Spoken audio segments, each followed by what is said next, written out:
Hello guys, ഇതിപ്പം നമ്മളിപ്പോൾ വെറുതെ ഇരുന്നപ്പോൾ ഉണ്ടല്ലോ, കഴിഞ്ഞ ദിവസം മേടിച്ച ബീഫിൻ്റെ ഒരു പീസ് എടുത്ത് ഞാൻ വെച്ചിട്ടുണ്ടായിരുന്നേ, മറ്റേ BDF ഉണ്ടാക്കാനായിട്ട്. ഈ വീഡിയോസിലൊക്കെ കണ്ടിട്ട് എനിക്കത് ഉണ്ടാക്കണമെന്ന് ഭയങ്കര ഇതായിരുന്നു. അങ്ങനെ ഞാനത് മറ്റേ വേവിച്ചൊക്കെ എടുത്തിട്ട് നമ്മുടെ മഞ്ഞൾപ്പൊടി, മുളക് പൊടി, കോൺഫ്ലോർ, ഇഞ്ചി വെളുത്തുള്ളി പേസ്റ്റ്, അങ്ങനെ മറ്റേ നാരങ്ങ നീരൊക്കെ ഒഴിച്ച് മിക്സ് ചെയ്ത് ഒരു 1-2 മണിക്കൂർ ഫ്രിഡ്ജിൽ വെച്ചിട്ടാണ് ഇതെടുത്ത് എണ്ണയിലിട്ട് ഫ്രൈ ആക്കിയത്. അങ്ങനെ ഒരു കുറച്ച് എണ്ണ എടുത്തുള്ളൂ കേട്ടോ. എന്നിട്ട് അതിലെല്ലാം ഇച്ചിരി ഫ്രൈ ആക്കി. ഞങ്ങളാകെ 2 പേരെ കഴിക്കുന്നതായിട്ടുള്ളൂ, മോനോട് ചേർത്ത് 3 പേര്. അപ്പം നമ്മളിത് ഫ്രൈ ആക്കി നല്ല ഡീപ്പ് ഫ്രൈ ചെയ്തു കേട്ടോ. അപ്പം നല്ല കഴിച്ച് നമുക്ക് മുറിച്ച് വെന്തതാണ് ഓൾറെഡി. അപ്പോൾ അത് കടിച്ചെടുക്കാൻ നല്ല അടിപൊളിയായിരുന്നു. അപ്പം അവനത് ഇഷ്ടപ്പെട്ടു കേട്ടോ. അപ്പോൾ പൊട്ടിക്കുന്ന മറ്റേ നമ്മളെ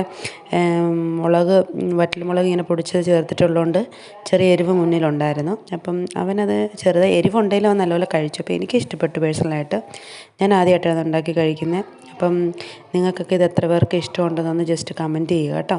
അപ്പം നമ്മളിതിൻ്റെ കൂടെ വൈകിട്ട് ചായക്ക് കടി പോലായിട്ടാണ് കഴിച്ചത്. കട്ടൻ കാപ്പിയും ഇതും കൂടെ നമ്മുടെ ടൊമാറ്റോ സോസിൽ മുക്കി കഴിച്ചു.